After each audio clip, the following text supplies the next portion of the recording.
I get ready for my first check ride, which is a flying test. It was like at the end of my first or second month there.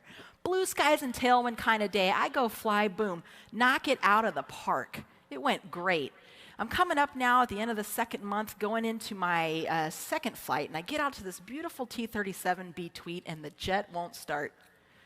You've got to be kidding me. I'm on one of the biggest rides of my life. It counts for the most points, and it's not going to start. It's frustrating, right? It's a headwind. Time is going. Fuel is going. I'm figuring this out. I've got an instructor sitting next to me watching every decision and every judgment that I'm making. Get the crew chief out there. Jets get started. Lo and behold, if it could go wrong, it did. We ended up with a hydraulic leak. I ended up with a fuel leak. I ended up having a problem with the electrical system. We had to recycle the generators this whole time. I'm losing time. The fuel gauge is counting down, and the instructor's watching me, seeing how is she going to handle this. We finally get ourselves out to the runway and take off, and it is, again, a blue sky and tailwind kind of day. And it was a fun sortie, too. We were doing acrobatics, loops and rolls, things called Immelmans and split S's, and I felt great when I landed. We get down and the instructor says, all right, go ahead and grab a snack, use the restroom, you'll come back, I'll give you your grade. But I want to give you a moment to collect your thoughts. What are you talking about? He looks right at me, he says, you failed the ride. You failed the ride. I knew in that moment, right, that I was one step closer to not graduating pilot training, and I knew for me in that moment that I had lost my opportunity to ever fly a fighter aircraft. He says, you had a really great flight. Your flying was good. Your acrobatics were good. But on takeoff, your flaps were out of tolerance by 2%. 2% is the width of the needle on the gauge. For any pilots in the audience, flaps are important. They're the little part of the wing you hear when your airline goes right before takeoff, right? And the wing goes down. That's the flaps. Flaps come down to generate lift. Lift is important if you would like to safely lift away from the ground. So what I had done was a huge mistake, an error, a dangerous mistake. I had gone against checklists and process and the procedure that I knew.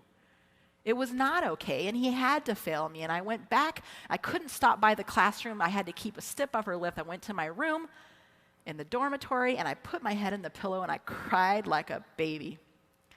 Snot and mascara, Kleenex. All right, I was verklempt. I had made that decision in that moment that if I can't be a fighter pilot and I'm that much closer to washing out of pilot training, I don't want to do it. I'm going to quit. I stand up in front of you and I'm telling you, in my mind, I had made the decision that I was going to quit pilot training. I thought about calling my mom and dad, but I didn't have the courage to tell them that I had lost their dream, right? Because my dream had become their dream all along. I was there because they had helped me get there. So I did the next thing. I called Sue Ross. Sue Ross was my mentor at the time. I got to know her when I was 17 years old as a young cadet at the Air Force Academy. She was my English teacher.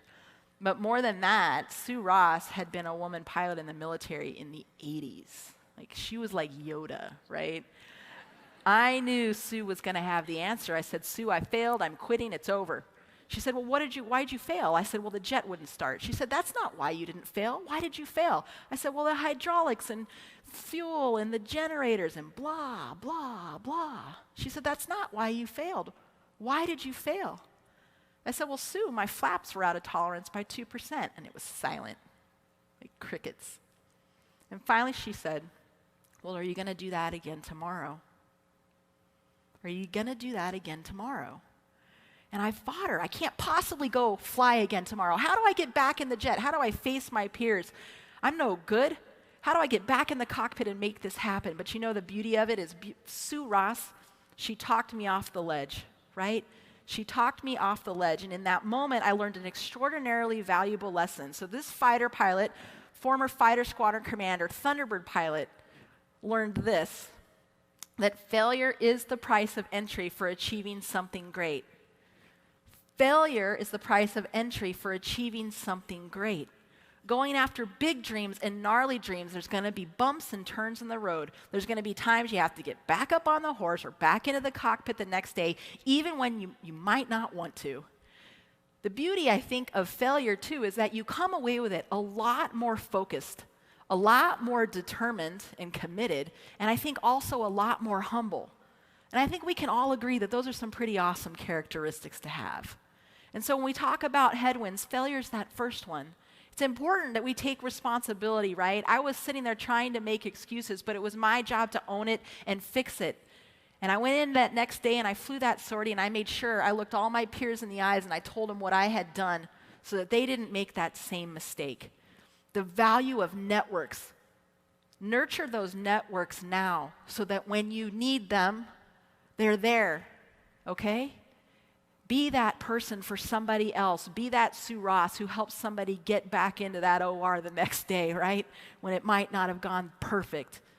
You got to be that person. And that's the beauty of events like this. The people you're meeting on your left to your right, chances are someone has done it, seen it, succeeded at it, failed at it before. Share those things.